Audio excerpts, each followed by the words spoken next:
আসসালামু আলাইকুম প্রিয় নবম দশম শ্রেণীর শিক্ষার্থী, আমি আজ তোমাদের সাধারণ গণিতের 11.1 অনুশীলনী এর 7 নম্বরের ক, খ ও গ নম্বর অঙ্কের সমাধান করে দেখাবো।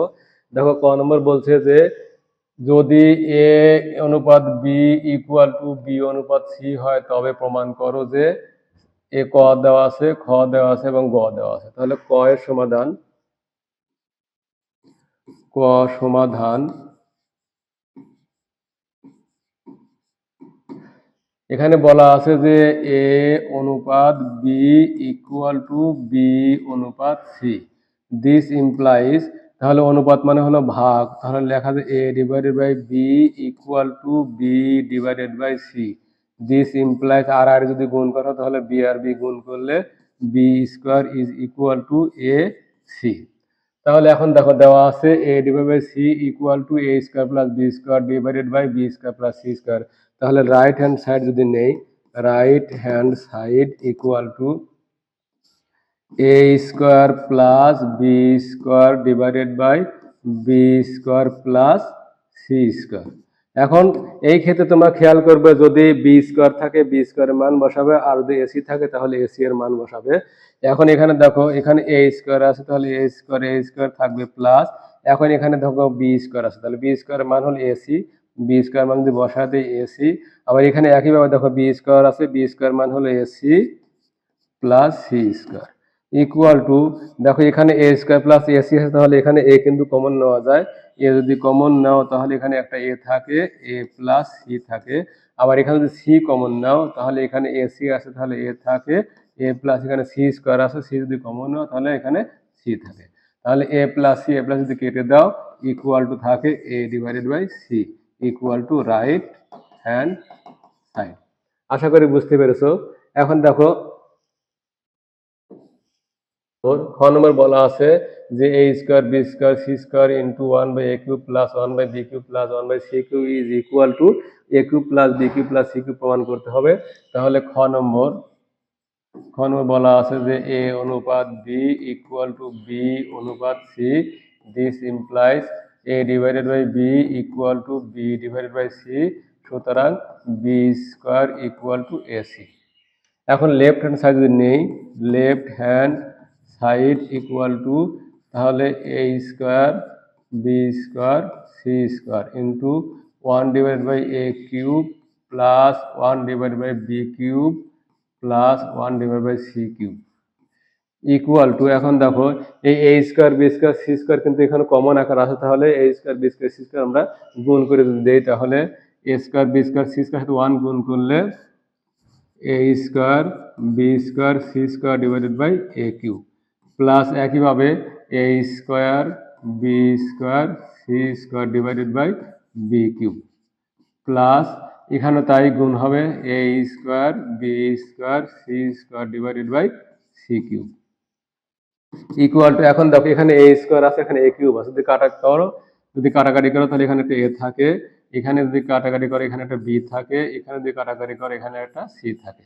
তাহলে লেখা যায় B square C square divided by A plus এখানে A square C square divide by B plus এখানে A square B square divided by C equal to, এখন দেখো বি স্কোয়ারের মান আছে এসি, তাহলে আমরা বি স্কোয়ার মানে এসি বসা দেবো AC into C square divided by A plus এখানে দেখো এসি আছে আর এখানে কিন্তু এ স্কোয়ার সি স্কোয়ার আছে, তাহলে লেখা যায় এসি হোল স্কোয়ার, লেখা যায় AC whole square divided by B plus এখানে এ স্কোয়ার আছে, এ স্কোয়ার লিখলাম আর এখানে বি স্কোয়ারের মান এসি বসিয়ে দেবো, তাহলে এসি ডিভাইডেড বাই সি।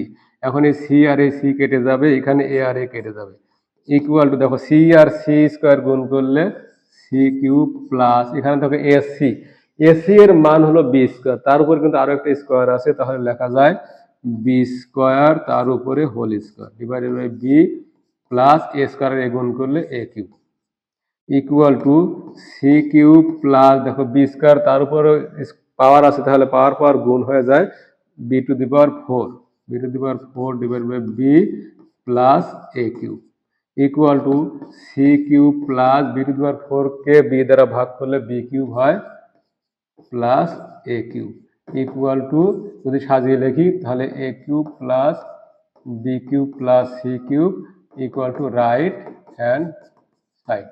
আশা করি বুঝতে পেরেছো। এখন আমি তোমাদের গ নম্বর সমাধান করে দেখাবো। দেখো গ নম্বর, এ অনুপাত বি অনুপাত সি দেওয়া আছে, তাহলে B square equal to A C. এখন লেফট হ্যান্ড সাইড যদি নেই, লেফট হ্যান্ড সাইড, এখানে লেফট হ্যান্ড সাইড দেওয়া আছে হলো A B C into A plus B plus C whole cube divided by A B plus B C plus C A whole cube equal to, এখানে A B C যা আছে তাই থাকবে, এ B C থাক, এখানে A plus B plus C whole cube, কারণ এখানে তো কোনো মান বসানো যাচ্ছে না। এখানে দেখো A B plus B C plus, দেখো এসি, এসির মান কিন্তু এখানে আছে, এসির মান হলো বি স্কোয়ার। তাহলে এসির মান আমরা কি বি স্কোয়ার বসা দিতে পারি, এই সি এর পরিবর্তে বি স্কোয়ার, বি স্কোয়ার তার উপরে হোল কিউব ইকুয়াল টু, এখানে এ বি সি ঠিক থাকবে, এ প্লাস বি প্লাস সি ঠিক থাকবে। এখানে দেখো এ বি আছে, এখানে বি সি আছে, এখানে বি আছে, তাহলে এখানে কিন্তু বি কমন যায়। যদি বি কমন নাও তাহলে এখানে এ থাকলো এ প্লাস এখানে বি, সি থাকলো প্লাস এখানে বি থাকলো, হোল কিউব, যেহেতু বি ভিতরে হোল কিউব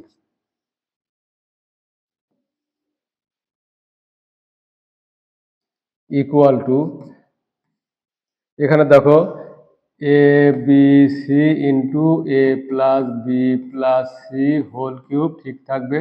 আর এখানে দেখো B into A plus C plus B whole cube, whole cube মানে দুইটার উপর হোল কিউব আছে, তাহলে যদি বি আলাদা করে দেয় তাহলে লেখা যায় B cube into A plus B plus C, যদি সাজিয়ে লেখো হোল কিউব।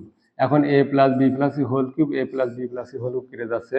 আবার এখানে দেখো বি আছে আর এখানে বি কিউব, তাহলে B square is equal to AC divided by B square equal to, দেখো AC divided by B square, B square মানও AC, তাহলে AC divided by AC, এ কেটে দিই, সি সি দিয়ে কেটে তাহলে 1 থাকে, is equal to right hand side proved। আশা করি বুঝতে পেরেছো। আমার এই পার্টটি দেখে যদি ভালো লাগে তাহলে আমার চ্যানেলটিকে সাবস্ক্রাইব করে পাশে থাকবে এবং পরবর্তী পার্ট দেখার আমন্ত্রণ জানিয়ে এখানে শেষ করছি। আসসালামু আলাইকুম।